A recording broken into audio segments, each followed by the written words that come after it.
mídia costuma sempre retratar com certa apreensão o surgimento de uma nova doença, e com a Covid-19 não foi diferente, principalmente quando ela atingiu o estado de pandemia, segundo a Organização Mundial da Saúde, lá em março de 2020. E isso fez com que a Covid-19 dominasse a pauta dos veículos de comunicação do mundo inteiro durante um longo período. Como a comunicação, e nesse caso específico, a comunicação da ciência, cumpre um papel fundamental durante crises sanitárias, nós fizemos um estudo para compreender a trajetória da cobertura jornalística da Covid-19 em diferentes contextos durante o primeiro ano de pandemia.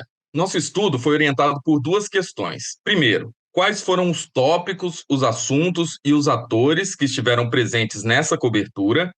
E segundo, o que a atenção destinada a esses tópicos, assuntos e atores revelam em relação às múltiplas dimensões da ciência e da saúde e como eles se relacionam com a divulgação científica. Para isso, nós selecionamos 4 países, levando em consideração a importância geopolítica deles e também pelo fato de terem sido países com gestões controversas da pandemia, justamente para que a gente pudesse levar em consideração outras variáveis nessa cobertura científica. Então, nós selecionamos o Brasil, os Estados Unidos, o Reino Unido e a China, e desses países nós procuramos analisar um jornal de grande importância, de representatividade no ecossistema comunicacional. Então, os jornais escolhidos foram a Folha de São Paulo, o The New York Times, o The Guardian e o China Daily. Como nós queríamos analisar tudo o que tinha sido publicado sobre a Covid no ano de 2020, ou seja, do dia 1º de janeiro ao dia 31 de dezembro de 2020, nós usamos uma metodologia de mineração de dados, ou mineração de texto nesse caso.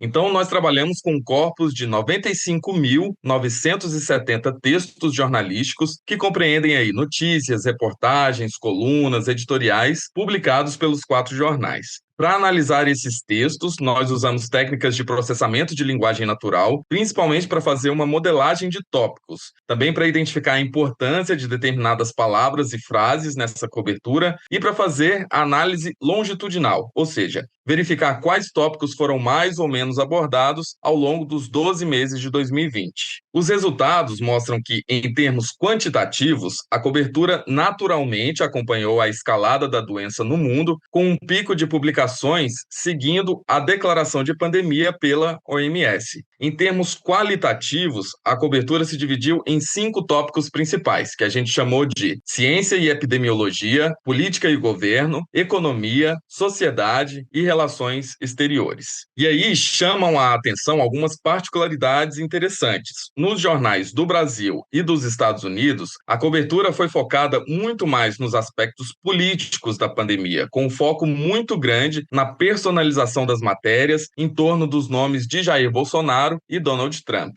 Já a cobertura do jornal britânico se caracterizou muito mais pelas questões médicas e sanitárias, no que a gente caracterizaria mais como um jornalismo de serviço. E, de forma bastante peculiar, o jornal chinês é o único em que a questão econômica relacionada à pandemia é que começa a dominar a cobertura logo no primeiro semestre de 2020, refletindo um cenário que, naquela época, já era de controle da pandemia e de retomada do crescimento econômico. Além disso, o que se percebe é que, em termos de divulgação científica, a cobertura jornalística contribuiu para consolidar todo um léxico relacionado a questões sanitárias e epidemiológicas. Então, termos como lockdown, quarentena, máscara, distanciamento social foram todos incorporados nesse conteúdo. No tópico sociedade, o que mais foi ressaltado foram os impactos educacionais e os desafios do ensino remoto. E também que a duração e a gravidade da pandemia levaram a uma cobertura de ciência muito mais abrangente, envolvendo então os múltiplos aspectos da ciência e da saúde, embora, em alguns locais, os atores políticos tenham conseguido então cooptar essa atenção midiática.